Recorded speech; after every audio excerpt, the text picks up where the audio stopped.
constant sorrow through his days.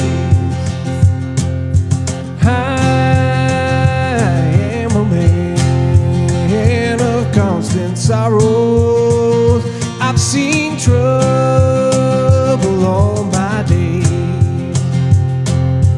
I bid farewell to old Kentucky, place where I was born and raised, a place where he was born and raised.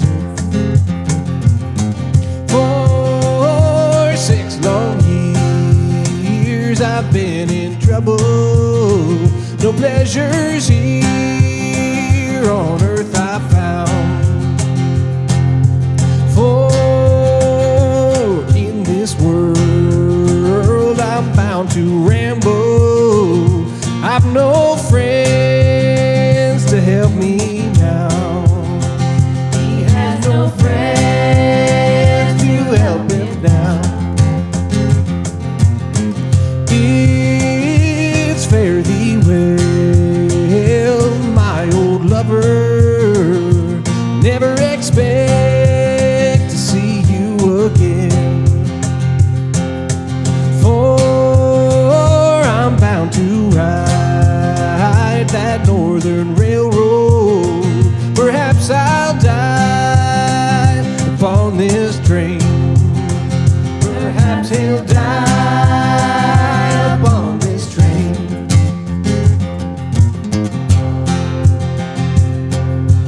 You can bury me in some deep valley for many years where I may lay.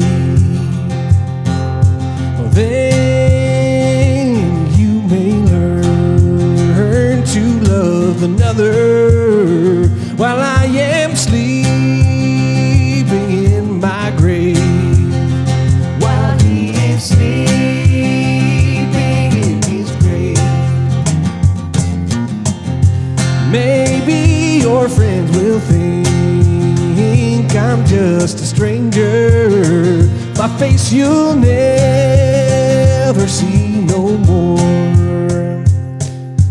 My lyrics stop and I don't have it memorized. I am a man of constant sorrow. He is a man of constant sorrow.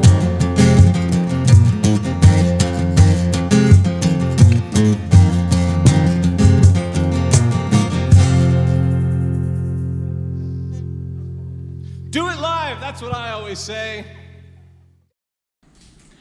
Hello, I'm Chris Haden. I'm the pastor at Kindred UMC. Hi, I'm Courtney Young, and I'm the Director of Community Engagement at Kindred UMC. And I'm Preston, and I have a rollout mattress. Oh, a rollout? Yeah, you order it offline and it comes in like a tube. I Do you thought you have a meant... frame for it? Futon. Huh? Do you have a frame for it? Or Nope, it's right on the floor. That's what Brandon used to I have. pictured like a hotel bed where they like roll in the bed that unfolds. Oh. Like a fold-out bed? You know, just in case company comes over. You gotta have the option. Alrighty, well, we are continuing our discussion through the book of Genesis. We've only done one so far. I've already, okay, good.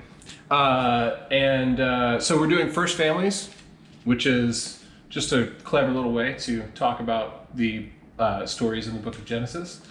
And a couple caveats before we start getting into stuff.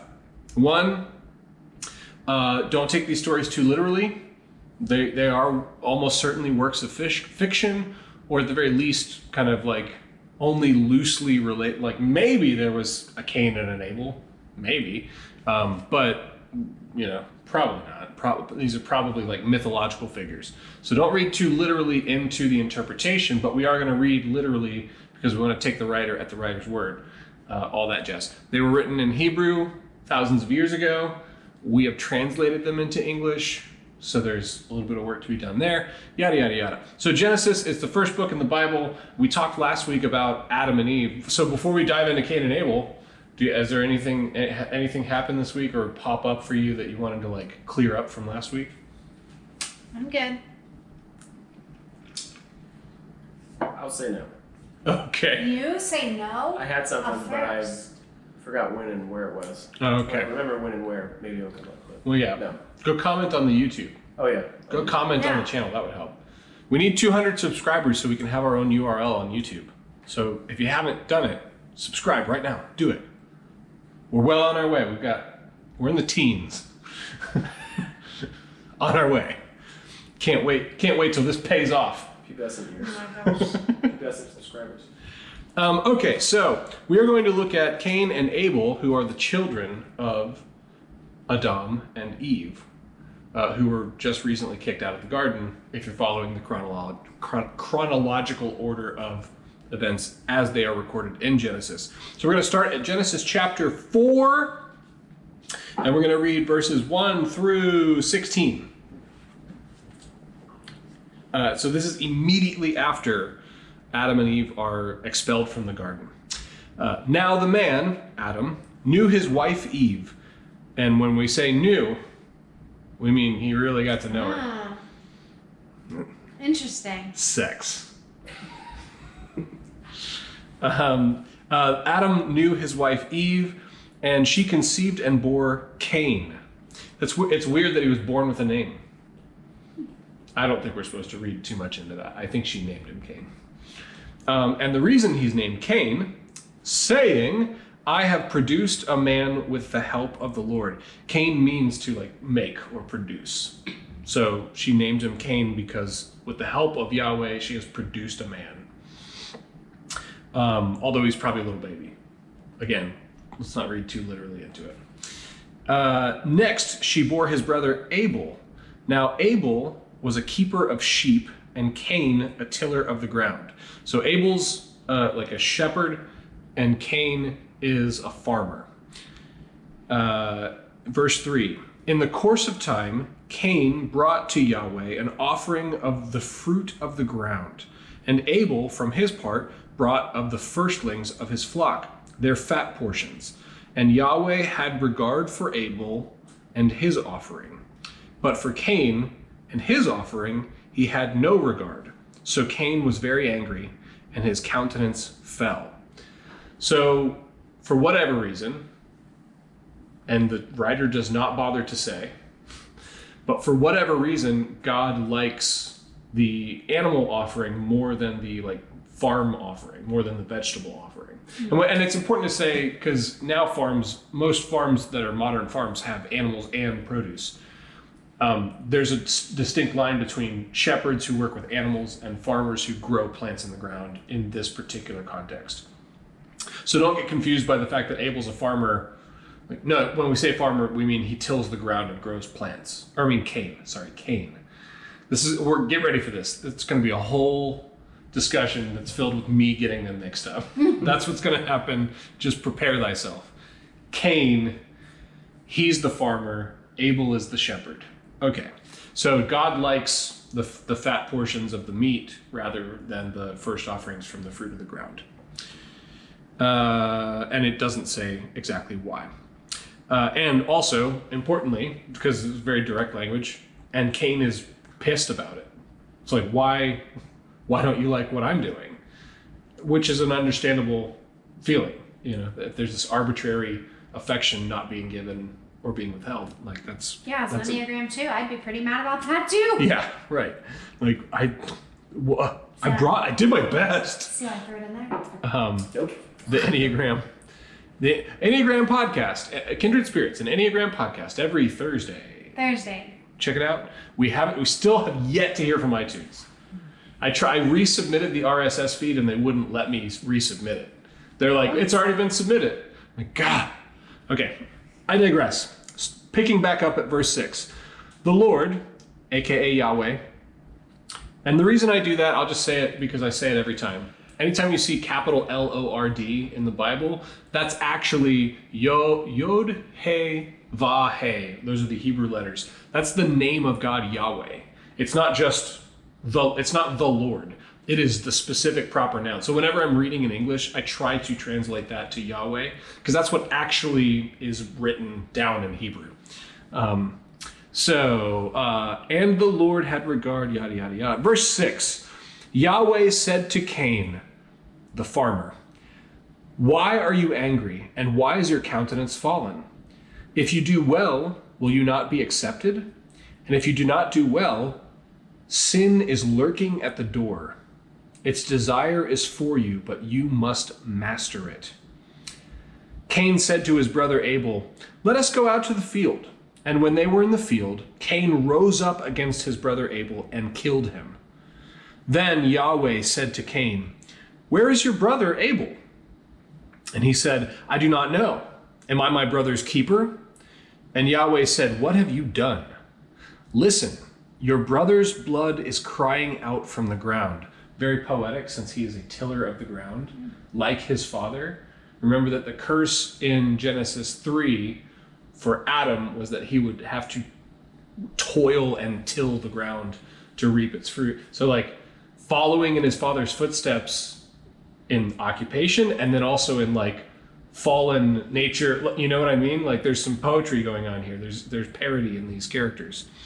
Verse 11, and now you are cursed from the ground, which has opened its mouth to receive your brother's blood from your hand.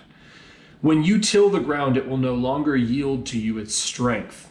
You will be a fugitive and a wanderer on the earth. Cain said to Yahweh, my punishment is greater than I can bear. Today you have driven me away from the soil, and I shall be hidden from your face. Interesting that God never said you will be hidden from my, like he's adding stuff again, that varies parody from what happened with Adam and Eve too. Like Eve added things that God required, like God didn't require not to touch the tree, but she just arbitrarily added it. And here we have again, my punishment's too great. You're driving me away from you. And that's not part of what God said at all, you know? So adding on to God's kind of like commandment and punishment. Another parody. Today you've driven me away from the soil, and I shall be hidden from your face.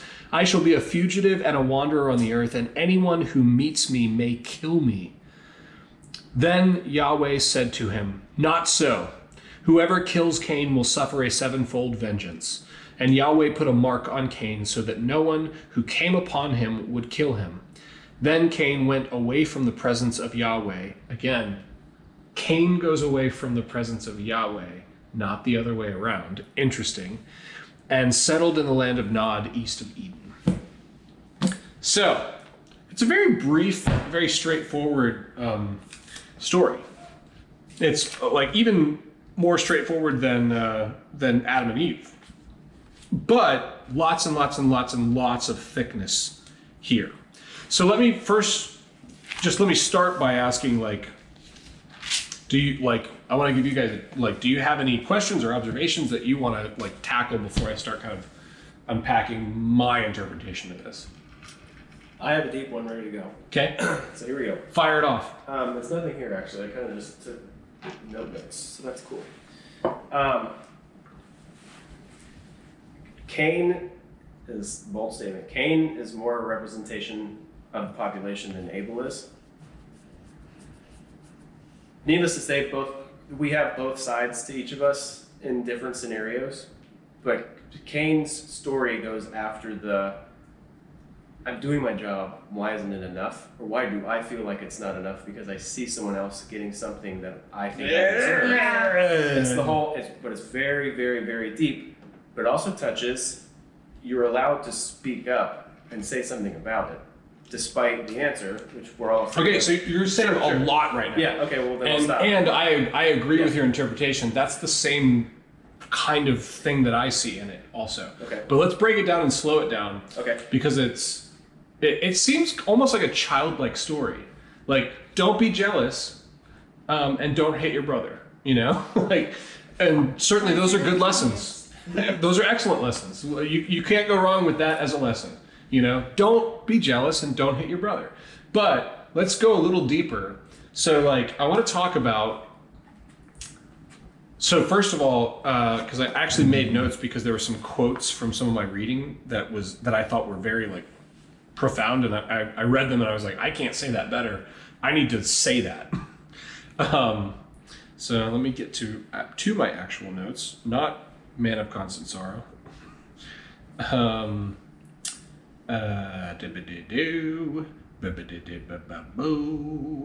Okay, so first of all, I want to talk about, and it will become clearer why this is an appropriate starting point after we've gotten through it.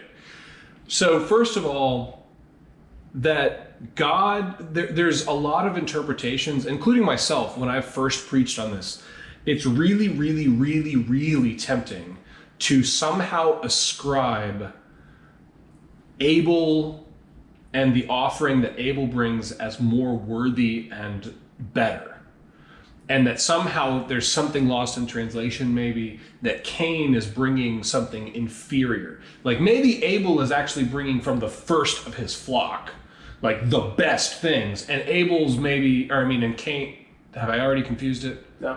Abel bringing first flock, Cain bringing maybe like some leftovers from the garden. Like that was my first take on this when I was a younger preacher and like trying to make sense of it.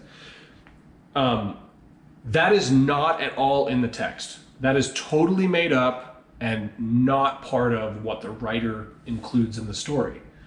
The writer very conspicuously leaves out any reason why the offering of Cain is like rejected and the offering of Abel is accepted.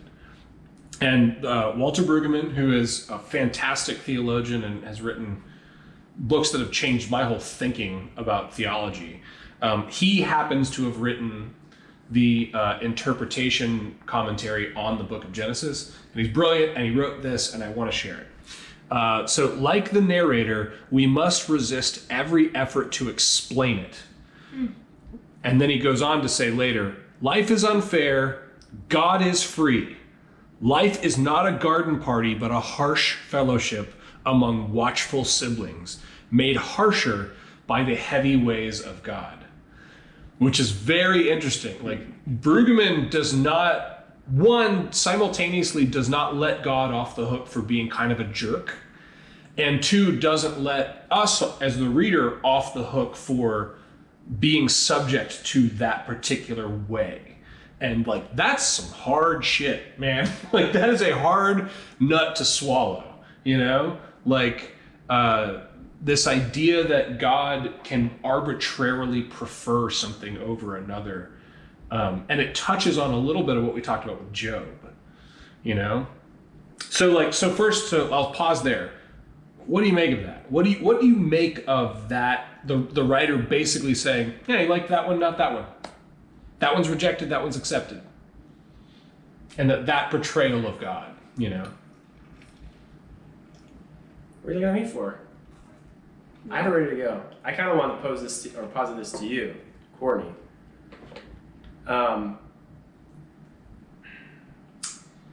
Us putting a face on something we don't understand in our light. Meaning, if I didn't know you, and I go, she just wears gold rimmed glasses, I bet they're not even prescribed. You're so annoying. Are they? No, they're not prescribed. They're $6 from Forever 21. I already knew that, so it wasn't really fair. It wasn't fair, but the point They look good, especially with your new hair color. The point there it's rose gold. The point there is the judgment rooted in either deprivation or self-indulging, right, or whatever. Of indulgence. Indulgence. I either need to be better than that, or I will compare to whatever experience I have or know to explain that, and that is judging. Hold on, I lost you a little bit. Walk me through it a little slower. I want to go with you on this journey, on this epic adventure. Okay. So, putting our experiences, thoughts, essence onto something we probably don't understand. Yeah, God. projecting. God. Yeah. In this case, Cain is putting, why doesn't he like what I bring him? Or whatever. Yeah. Because if someone did this to me and I were to tell them I didn't like this. I don't know if that's coming through the mic. It's thundering. Oh, Jonah's about to get real needy. The short story here is it's just so hard to put into words because the feeling's there, but it's the words. Well, you're absolutely right. This is the hard part, articulating. It's all ruined, yeah, rooted in our judgment. It's only our perception seen that we can throw, which is projection. It's a comparison trap, it's projection, it's all of that. Sure, a trap is a good word for it, but it's what Cain is caught in, and Abel doesn't have to be because he didn't have to deal with it. Flip the script, it's the same story. So let's talk a little bit about the nature of sacrifice in general. So in previous talks, I've talked about how sacrifice is kind of like a bargain you're making with God. I'll give this up, and hopefully you'll send water, and so that we won't starve to death. And then that can take on nasty ways of like increasing to the point where when things go well, you show gratitude. When things go bad, you still sacrifice more. So you increasingly sacrifice more and more and more. That's how that goes wrong. Yeah. There is also the not quite metaphor. Metaphor isn't exactly the right word. It's more real than a metaphor. But the real metaphor of sacrifice that actually manifests itself in our day-to-day living, which is, so like a great example is, I went to seminary. I paid thousands of dollars and countless hours to, yes, get an education, and there's some value in like the things I learned and how to actually analyze scripture. And I learned Hebrew, I learned Greek, I learned the writings of great theologians that have come before me. But more than that, I got like accredited. Like I got an accreditation that allowed me to do the work that I was called to do. And Jonah, buddy, he's so scared. He's so scared from the thunder. Don't mind the frightened animal in the camera if you can see him. Can you see him as you show him? Yeah. Okay. All right. He's just terrified of thunder. Okay, so I sacrificed time and money and energy and sanity and all kinds of things. And I was essentially making a deal with fate, creation, existence. You might use the word God, like I'm making a deal with the future. I'm giving up time and money and energy and all of that in the hopes that it will come back to me in the future. And certainly that bargain worked out. I sacrificed a lot to go to seminary, and now I am like kind of living the dream, doing the work I want to do in the United Methodist Church as a pastor, like as a commissioned elder in the church.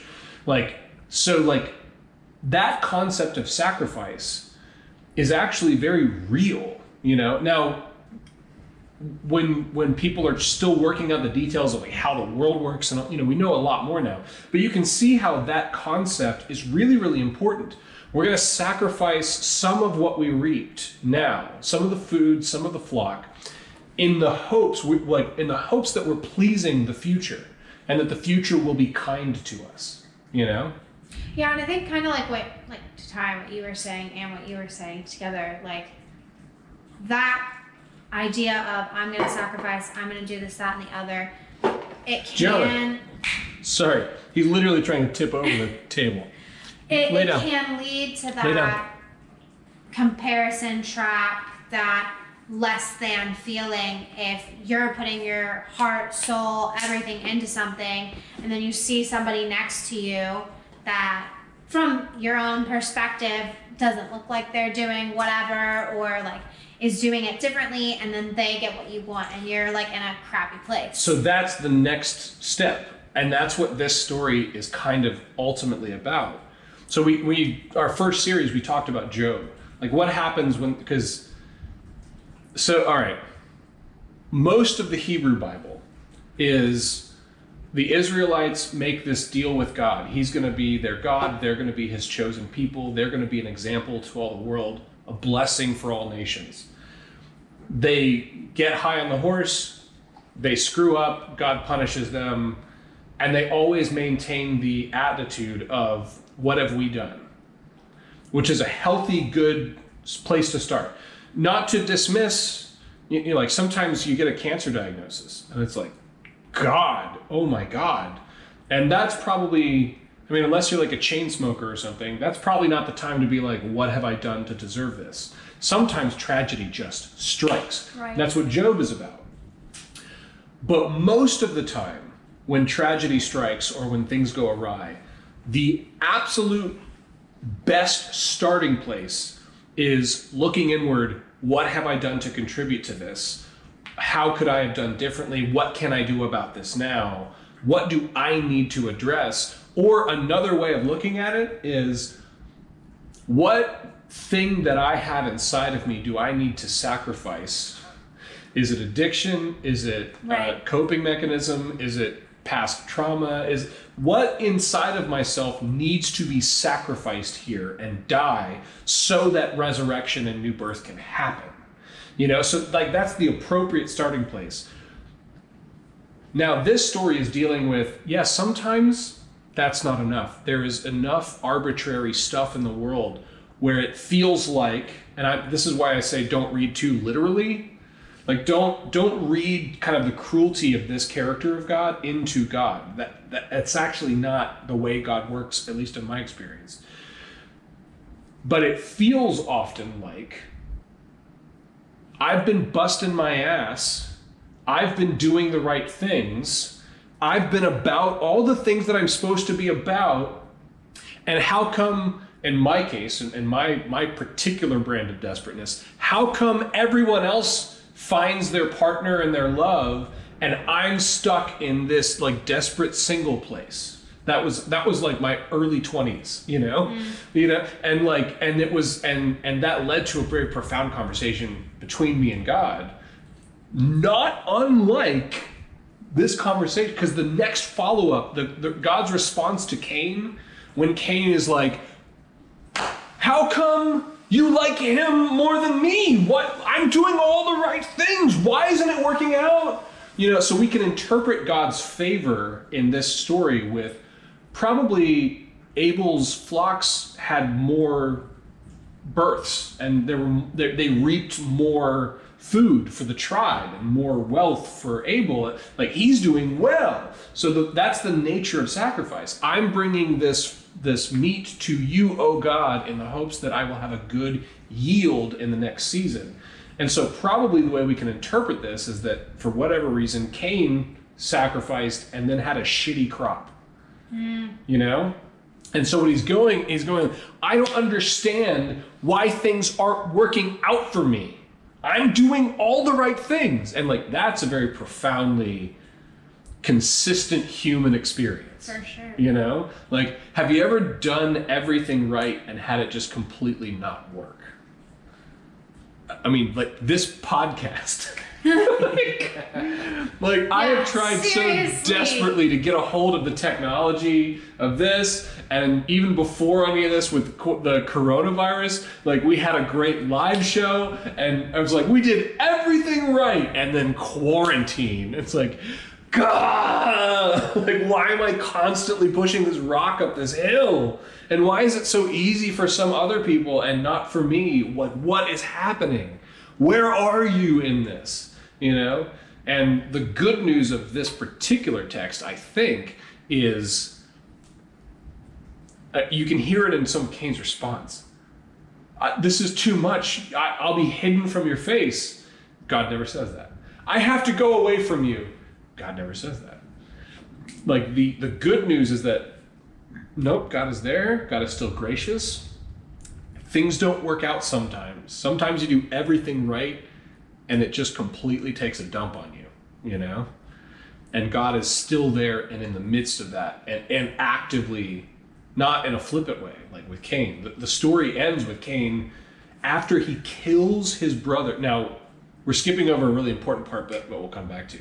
But even after Cain has done the most unimaginable evil thing that could be conceived of in this story, which is to kill his own blood, to kill his own brother.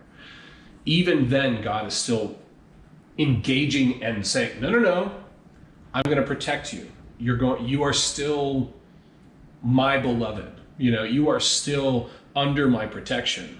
And yet Cain can't be, presumably because of the shame, cannot stand to be in God's presence and leaves God's presence, you know? And so that's kind of the end result of this. So let me stop there, because I do want to talk about the sin crouching at your door, desire for, like, that is also really profound language. But let me stop there with that, just the like making a deal with the future and things not working out. I mean, do you identify with that? Can you think of times when you have struggled with that or had those feelings? Or Here's my hold up. Why is it so hard for all of us to connect on that point? Or, I mean, even in a church setting of a pastor talking about this and us going, yep, that's me. And instead of hearing the 60 people behind us also go, yep, that's me, and go, you too? Are we in this together? Yeah. Instead, it's everyone's kind of the isolated feeling of, I feel like he's talking just to me. And instead of going, Right. there's like 200 people here that are hearing the same thing and thinking exactly what no matter, he's a banker and makes 7 figures every year, and you have 4 kids and you kind of have to deal with this and all that. And again, in that suffering vein of the Job thing, which was brought up in that Joe Rogan podcast I told you about, which the Post Malone? Oh no.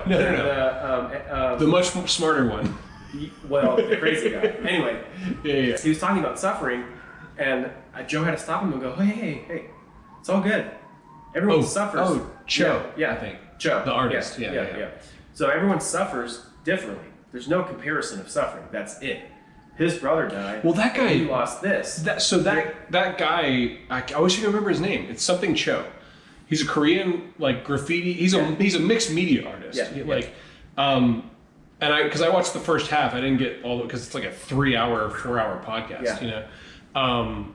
But one of the things that I loved about him that touches on what you're talking about is how really like vulnerable, like sincerely honest and vulnerable he was. Mm-hmm. And his deep understanding, and I agree with him, like his deep understanding that like it is the vulnerability and the nakedness, to pull back from Genesis, from Adam and Eve, you know, they were naked and unashamed, and then after the fall they both realize they're naked and they're ashamed, even though they're both naked. Like they're both in the same boat, and they both have the same instinct to cover themselves up, when in fact the opposite is the way towards healing and redemption. Like the idea of like, no, I mean, I'm not talking about exposing yourself. Please don't do that. Well, it's obscene, and I will get in trouble if you do it and say that I told you to do it. But like the real vulnerability of like, instead of going, oh, I'm the only one who feels this way, really genuinely leading the way to say, does anyone else feel this way? This is exactly how I feel.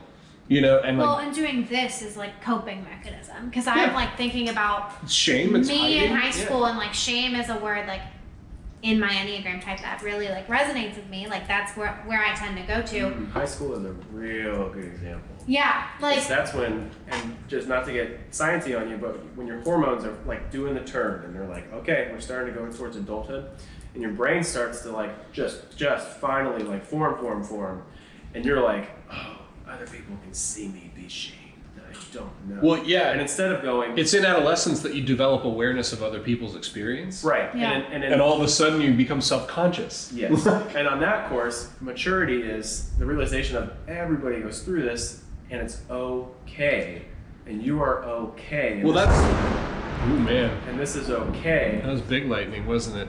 Sorry, buddy. But high school is that threshold of, are you going to know it's okay? Is someone going to hold your hand or be with you there to tell you it's okay?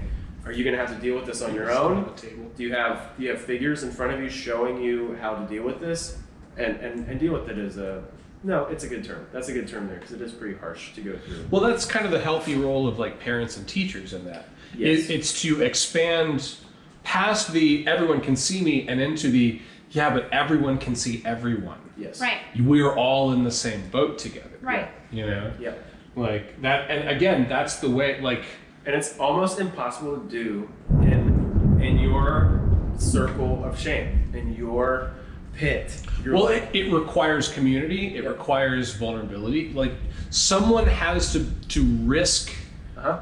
kind of like hey, so the classic example for me as a youth director and as someone who grew up in the church, masturbation in the church, man. Like, I was lucky enough to grow up in a church environment that was like, it's like a natural way of life. But that's the way it's gonna most go. church environments. Well, yeah, and it's other, like, it's this hiding, shaming kind Right. of like, you know, and so thank God, and like I had other like church sexual hangups for sure that I'm still dealing with as an adult, because the church should just, bad at teaching sex education. in my opinion, we got a pretty bad track record. They need to bow out. Yeah. Yeah. Big time. Yeah, how about let's defer to science for a while and like see what they have to teach us, and then maybe we can get back in the game after a couple centuries of like not raping children. And in a doing it together, well, that's a weird term. In a doing it together sense, bow out, and then instead of sweeping it under the rug or whatever, just don't bring it up. I'm not saying it like don't talk about it at all, but it shouldn't be a main focal point in a church of sex. No. Well, no, there's a difficult thing here because, which is why they're wrong. well, so there is, to me, there's an important spiritual aspect to sexuality that needs to be addressed, and no one else can address it. Like, there's no other institutions in our society other than like churches and mosques and synagogues and places of spiritual, you have to go to a spiritual community to have a spiritual conversation about sex. In my experience, the church, specifically my experience with the United Methodist Church, although I think this is true for most denominations of Christianity, my experience with the church is that even when we talk about sex, we're not really having the spiritual conversation about the spirituality of sex. Yeah, I remember being It's in behavioral control. middle school, and I was at a church. It wasn't a Methodist church, but like I had to go to this, like, in order to be a part of their youth group. And it was like a bigger youth group. I had to go to this like purity conference for women. And I had to it was a whole weekend talking about the dangers of having sex before marriage. Will you grab this? He's about to knock this whole And table you over. had to sign a contract saying you weren't gonna have sex before marriage and you weren't gonna engage in any I of that remember kind of behavior my church doing that. before even being allowed to go to the youth group. It's like, dude, well, I was already a part of the youth group, but I remember our promise cards that ironically enough had rainbows on them. So bad. Well, that It's was like, kind of a guys, promise. do you know? But no, it's the Noah's promise. It's like, guys, you know what this is about, right? Like, shut up and sign it. Yeah. You know? So I'm wondering if we're diving in. I'm wondering if, because it's just so shamed, think of disciplining a child, which I hope you've done maybe a little bit with youth groups. I was a youth director. I've done it much. But I mean, disciplining your own child, or even a niece and nephew, or someone blood related to you, where you've got an okay from a parent, like, go ahead, hit them, whatever, do whatever you need to do for them to follow this. And instead of that, go straight to the switch or go straight to the spoon, which is the easy way out of, I want this result now. I don't have time. The no spoon. I don't have time to try to explain, or go down to their level. 3 big, humongous, giant child rearing things that need to happen before the switch comes out, if it even needs to. Right. And then on the 3rd time or whatever of, look, we've had the talk, we've explained this, you have told me yourself that you understand it, and have repeated it to me and shown me how to do it. Now, it's whatever punishment I choose that's hopefully not abuse to the child, if need be. So, but all of that is cut out, and it goes straight to the immediate reaction. It's expedient. Yeah. It's easier. Yeah. It requires less thought. It's more threatening and a faster reaction. And it requires less vulnerability. Yeah. Because there is something too about engaging people in that, children, but people in general, like employers or just somebody in front of you in the grocery line who's trying to cut you or something. Yeah. Like, there's something very vulnerable about taking the time to actually engage. Employers is a good one too. So this guy's not, and it ties into this. This guy's not doing his job right. I've been doing it right forever.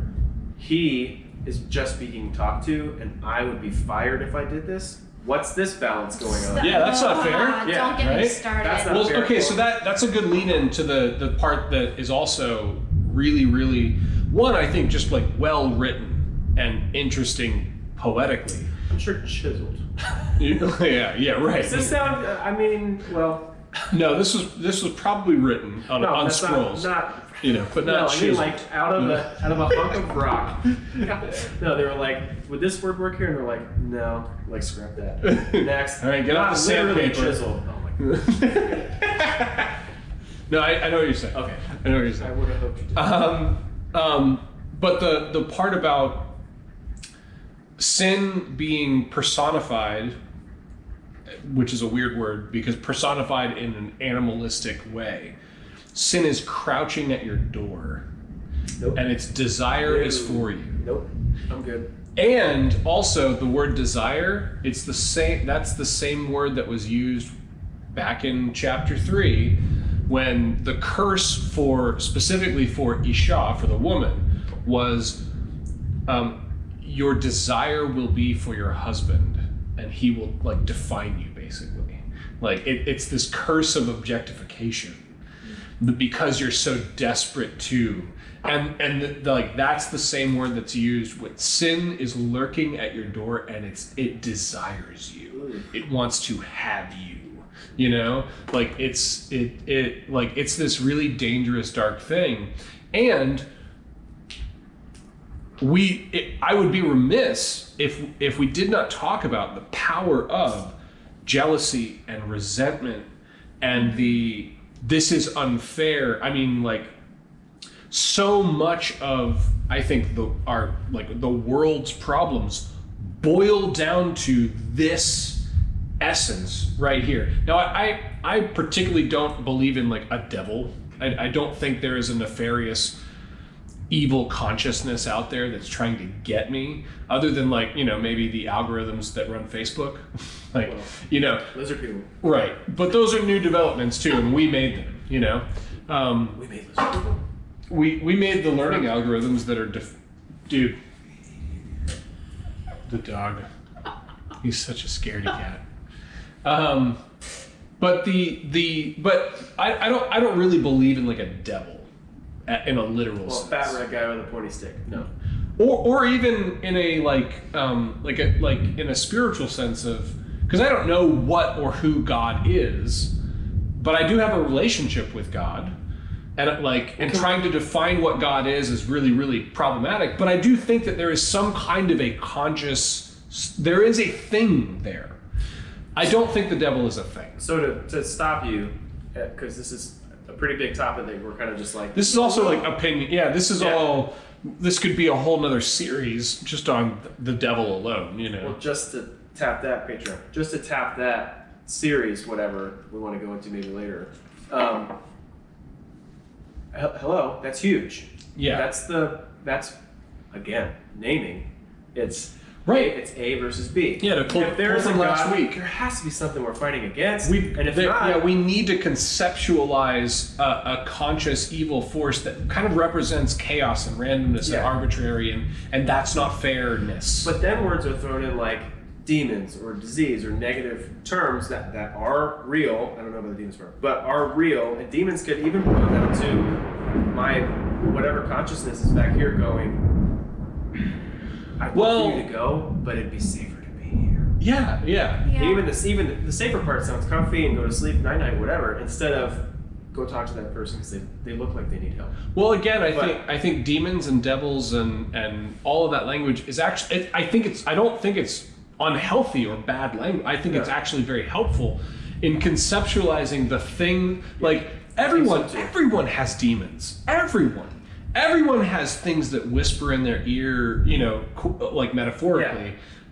Yeah. Like everyone is tempted by something. But again, it's this literalization of it, and then artists go, woo, and just canvas and paper and buy this and it's in the Met and it's all over and look at this demon looks like this is what you should be scared of. Well, I think most artists actually don't take it literally. They're like following their bliss. But who does? But then the powers that be. Jesus is white. He has a beard. Right. There's all this weird literal stuff. Like this. So to talk about evil crouching at your door, like I don't think sin is a conscious power other than the fact that it is in our own minds and hearts. in that it does seem to like if you do not, from the language of the scripture, like if you do not master it or rule over it or bring it under control, it will like devour you. And like that's a real, actual, psychological, measurable, scientific thing that happens to lots of people. And like the most tangible example is addiction. Almost everybody knows somebody who has fallen deep into some kind of substance abuse or pornography or sex addiction. Or I would also say that on a more like mundane everyday level, we all have like coping mechanisms, things we do to scratch our itch to not have to feel the harsh reality of arbitrary unfairness or injustice, or things like even in the richest country in the world where we have ample resources, we are still struggling with the real problem of like, this world is not right in many ways. I mean, like look at like George Floyd and Black Lives Matter protests, like great example of like people trying to reckon with the sin that is crouching at our door, that wants to devour us, that wants to destroy us and consume us. And people are doing everything, and some people are doing right, and some people are doing wrong, and some people give into resentment and bitterness, and they burn Target down. You know, they're like, I'm done with it. And in fact, when we were talking with Brandon, who's one of our like, he sits on the board, he's one of our leaders, but he's also just one of our members. When we were early talking about George Floyd protests, like it became clear to me after processing and stuff, I wish I was this wise to be like present in the conversation, more present in the conversation. But after processing, it was like, so much of this is grief response. It's like healthy and or unhealthy grief response. A healthy grief response accepts and makes peace with the injustice and arbitrary nature of the world, does not throw it off on God, does not throw it off on neighbor or on brother in this case. Things aren't working out for me, it's your fault. You know, and we've all experienced that, we've all felt that, we've all seen that, we've all probably been victimized by that at some point. But the much harder way of, this is unfair and there are things that I don't have power over. What do I have power over? And what can I do to move the cause of peace and justice forward? And the way Jesus would describe it is, what can I do now to bring about the kingdom of heaven, which is just within our reach? It could be right here and right now. And some of our most inspiring and prolific leaders, they have that profound ability to lead people in bringing about the kingdom of heaven, or whatever, Shangri-La, whatever metaphor you prefer. But since I'm a pastor, I'll go with kingdom of heaven. To bring about the kingdom of heaven that is just within our grip. It's there for the taking if you will just take it, you know? And that's kind of the plea with Cain. And Cain is a cautionary tale because Cain goes the other way. Right. He gives in to resentment. He allows himself to be consumed by this sin rather than mastering it. He runs away and copes with his choices. Well, let's not miss the fact that first, before he does any of that, he kills his brother. It's not just your own health. It's not just your own life that's at stake here. Like we live in a society that is interconnected, and people count on you. People count on all of us. Like, we are all counting on each other. And when somebody gives into the bitterness and the resentment and the this is all her fault or whatever, like how easy it would have been for me to do that with my mom, who had mental illness growing up and didn't know it. How easy would it have been for me to just live in a world of this is all her fault? And even more so for people who have been through like sexual abuse. that is so hard because the statement's true. This is all his fault or her fault or whatever, whoever the abuser was. My abuse is his fault. And yet, the hard, difficult gospel truth of, if you give in to that kind of resentment and hatred, it will devour you. And that the way forward instead is the impossible surrender to the chaos and to allow yourself to be healed by something that's bigger. You can't heal yourself. You just can't. You cannot do it. But you can surrender to something that's bigger, whether it's a community or whether it's your understanding of God or whether it's even just a spiritual practice like meditation. Through the act of surrender, you can find new life. And if you don't, the cautionary tale of Cain is you will destroy the people around you, and you will isolate yourself, and you will wander the earth alone. It is a hard thing to swallow, Final thoughts. I feel like we're probably at the end of our discussion. Also, the dog is losing his mind. I have a lot of deep things, but it's heart heavy because talking back on everyone's in the same boat. That's it. How do we? We'll get to Noah in this series. Oh yeah. Well, speaking of everyone's in the same boat. Literally. I don't know. It's just such a weird subject to approach with people versus you're sitting together and watching someone bark at you do it, and you're like, well, I mean, it is me, but what am I going to do? There's football on in an hour. I'm good. Well, here. For a lot of people, that's the coping. Yeah, it's way easier. Easier to ignore, easier to numb. I mean, in the short term, It's not easier long term. Again, yeah, the basis and the context of this whole story starts with a bargain with the future, and that's kind of the essence of what this all of these coping strategies are essentially the opposite of that. You're not bargaining with the future. You are burning your time in order to kick the can down the road, it just doesn't work out that way in the long run.